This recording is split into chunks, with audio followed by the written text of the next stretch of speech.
একদিন পর একদিন পানি দিলে কোনোদিন 1 কলস পাই, আবার কোনোদিন 2 কলস পাই। পানিতে মেলা কষ্ট হয়। পানির জন্য এই হাহাকার বাগেরহাট পৌরবাসীর। সুপেয় পানির যেমন সংকট, তেমনি সংকট গৃহস্থালির কাজে ব্যবহারের পানিরও। নির্ধারিত সময়ে হুড়োহুড়ি করে লাইন দিয়ে পানি সংগ্রহ করতে হয় বাসিন্দাদের। কখনো কখনো 4-5 দিন বন্ধ থাকে পানি সরবরাহ। পানির অভাব আর অপরিচ্ছন্ন পরিবেশ সব মিলিয়ে পানি নিয়ে চরম বিপাকে বাসিন্দারা। লাইন আছে 3টে 4টে, কিন্তু পানি ঠিক মতো দেয় না। এখানে একদিন পানি দিলে 3-4 দিন পানি দেয় না। আমরা পানির খুব কষ্ট করি। 4 দিন 5 দিন একভাবে আসে না।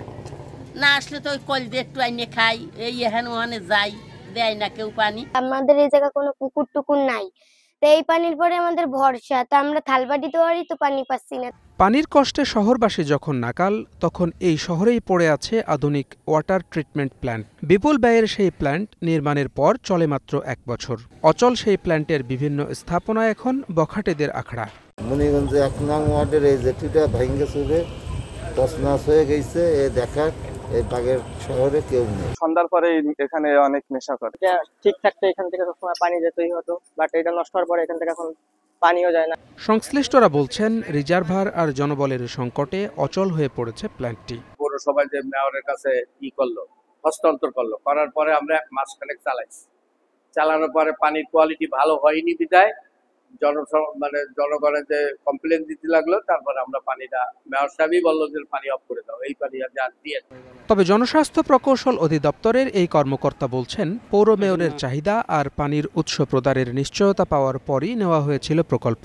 পৌর কর্মচারীদের প্রশিক্ষণও দেওয়া হয়েছিল প্রকল্প হস্তান্তরের আগে। আমরা 1 বছর পর্যন্ত এটা চালু রেখেছিলাম। এটা পৌরসভা, তারপরে পৌরসভা এটা তাদের যে নির্দিষ্ট যে জনবল আছে তাদেরকে আমরা ঠিকাদারদের মাধ্যমে আমরা একটা ট্রেনিং এর ব্যবস্থা করেছিলাম, এবং 1 দিনব্যাপী কর্মশালার মাধ্যমে তারা তাদের যে সকল স্টাফ আছে তারা এখানে অংশগ্রহণ করেছিল, এবং স্বতঃস্ফূর্ততার সাথে তারা এই প্রকল্পটি অন করেছিল।